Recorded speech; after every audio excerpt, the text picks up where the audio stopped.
सभी को ये पता है कि पिछले 1-1.5 महीने से, मार्च महीने से अपना सेकंड वेव की वजह से अपने बड़े पैमाने पे कोविड के पॉजिटिव पेशेंट बढ़े थे, जो कि जिला प्रशासन, हमारे सब डॉक्टर मित्र, सब GMC, civil surgeon, police, corporation, सब टीम ने मिलके दिन रात मेहनत करके अभी वो बड़े पैमाने पे कम हो गया। आज के केस लगभग 650 केसेस अपने जिले में आए हैं।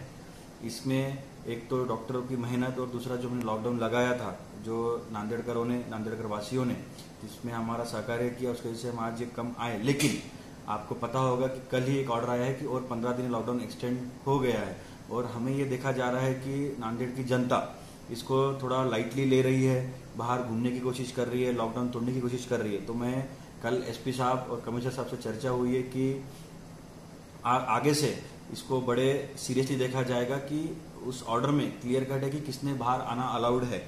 डॉक्टर्स, मेडिकल इसी के लिए अलाउड है। किराना की दुकान भी 11 बजे के बाद बंद है, इसलिए दिन भर बाहर आने का कोई भी रीजन नागरिकों के पास नहीं है। बट ऐसा पाया गया है कि कुछ एरियाज में अननेसेसरी लोग घूम रहे मेडिकल के नाम पे। तो मैं यही सबसे विनती करता हूं कि जो मेहनत प्रशासन और हमारे लोगों ने की है वो व्यर्थ ना जाए। फिर से अगर केसेस बढ़ने लगे तो और मुश्किल होगी। अभी बड़े मुश्किल से हमने इसको कंट्रोल किया है। तो मेरी यही विनती रहेगी लोगों की, घर पे रहिए, अननेसेसरी हमको एक्शन लेने के लिए मत लगाइए, क्योंकि एक बार फिर एक्शन लिए तो आप लोग ही हमको बोलते हो कि प्रशासन ज्यादा कठोर कार्रवाई कर रही है। तो ये दोनों की जवाबदारी है, प्रशासन की भी है और नागरिकों भी है कि एक रिस्पॉन्सिबल सिटीजनरी नाम की कोई चीज होती है, हम पॉलिटी में पढ़ते हैं, तो वो सब लोगों ने दिखाना चाहिए। अपने घरों में रहिए, क्योंकि आप देख रहे हैं कि पिछले 2 महीने में लगभग 500-600 डेथ, रोज के 25-30 डेथ हो रहे हैं और उसमें मैक्सिमम 60 साल के ऊपर के ही लोग हैं। तो इसलिए मैं यही विनती करता हूँ कि अपने घर पे रहिए अगले 15 दिन, और ये जो हम 600 पे आए इसको हम कैसे 100 पे लेके आ सके, इसके लिए हमारे सहकार्य करें। इसलिए मैं फिर से एक बार विनती भी करता हूँ और आपको सबको वार्निंग भी देता हूँ कि अपने घर पे रह के लॉकडाउन को स्ट्रिक्टली फॉलो कीजिए। सर, इस लॉकडाउन में भी क्या यातायात शुरू रहेगी? बस, रेलवे, ऑटो, 2 व्हीलर, 4 व्हीलर, और सबसे बड़ी बात वो जिलाबंदी क्यों नहीं की जा रही है? नहीं, ये जो लॉकडाउन है इसके जो पिछले 15 दिन का लॉकडाउन था वही स्वरूप इसका रहेगा। इसमें कुछ भी चेंज नहीं किया गया, इसको सिर्फ एक्सटेंड किया गया है। और ये जिला बंदी, इसको संचार बंदी ही हम करते हैं। इसमें से हमने इसेंशियल कोई खुला रखा है, बाकी सब बंद है। और इसमें जो नियमों का उल्लंघन करता है उस पर पनिशमेंट की तरतूद भी रखी गई है। पिछले, आपको बता दूं, मैं पिछले 15 दिन में कॉर्पोरेशन ने लगभग 9 लाख रुपए वसूल किए फाइन करके। लेकिन हमारा फाइन वसूल करना हमारा उद्देश्य नहीं है। हमारा ये उद्देश्य है कि हम लॉकडाउन को कैसे सक्सेसफुल करें। लेकिन जब तक अपने नांदेड़कर वासी, नांदेड़कर हमारे सब मित्र सब तक साथ में आके हमको सहकार्य नहीं करेंगे, हम फिर से ग्रीन जोन में नहीं जा सकेंगे। इसलिए मैं फिर से यही कहना चाहता हूं कि आप सबने प्रशासन का सहकार्य करके इस कोरोना की जो चैन है इसको हम तोड़ के फिर से हम ग्रीन जोन में जाने की हम तैयारी करेंगे। सर, रेमडेसिविर इंजेक्शन जो है वो उसकी बड़ी किल्लत महसूस हो रही है। पिछले दिनों इसको लेकर काली बाजारी भी चल रही थी और 5 लोगों को गिरफ्तार भी किया गया। तो क्या अभी क्या स्थिति है? और निजी अस्पतालों से हो या किसी भी अस्पताल से मांग 65 इंजेक्शन की है और सप्लाई 2 इंजेक्शन का हो रहा है, क्यों? नहीं, एक बात मैं बोलना चाहता हूँ कि अपना जो स्टेट टास्क फोर्स है, जो सब बड़े डॉक्टर्स है जो इस टीम, रिसर्च टीम में, उनका कहना है कि रेमडेसिविर देने से जान बचती है। ऐसा बिल्कुल नहीं है। हमने लगभग आज तक 60,000 पेशेंट ठीक करके घर गए, उसमें मैं भी था।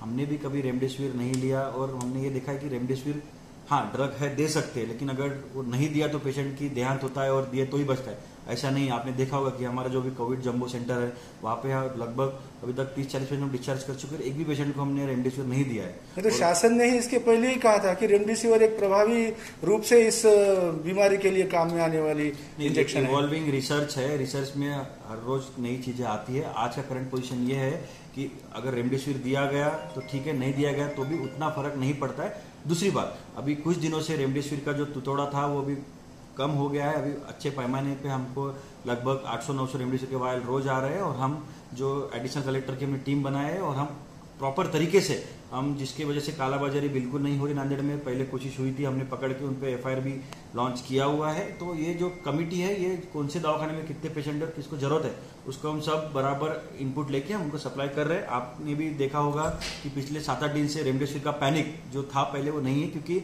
और अभी अगले कुछ दिनों में और बड़े पैमाने पर रेमडेसिविर आएगा। और मेरा ये विनती है कि अगर रेमडेसिविर नांदेड़ जिले में आए तो दवाखानों को हम पक्का देंगे, निश्चित देंगे। लेकिन अगर नहीं आया तो रेमडेसिविर नहीं दिया तो मेरा पेशेंट ध्यान दीजिएगा, ऐसा बिल्कुल नहीं है। ऑक्सीजन और मिथिल प्रेडनिसोलोन और बाकी के जो ड्रग्स है वो प्रोटोकॉल में है, वो बड़ी पैमाने पे नांदेड़ जिले में उपलब्ध है। वो आपके पेशेंट को ऑक्सीजन बेड मिल गया तो आपके पेशेंट जरूर ठीक होंगे। इसलिए मेरा एक विनती है कि टाइम पे लाइए। अभी हो क्या रहा है, लेट लेके आते हैं और फिर रेमडेसिविर मांगते हैं पेशेंट। तो मेरा यही विनती है कि जब पेशेंट का SpO2 95-94 है तब लेके आइए। लोग हमारे जब अब मैंने हम कुछ केस ऐसे देखे हैं कि जब पेशेंट आता है तो उसका SpO2 40 तक है, तो उस केस में तो भगवान भी नहीं बचा सकता, हम तो सिर्फ डॉक्टर है, हमारे डॉक्टर। तो मेरी यही विनती है कि थोड़ा भी कुछ तकलीफ है तो जल्द से जल्द अस्पताल में लेके आए। हम आपको ऑक्सीजन और स्टीरॉइड्स और बाकी की जो मेडिसिन है प्रॉपर वो देके आपको निश्चित ठीक करके ही घर भेजेंगे।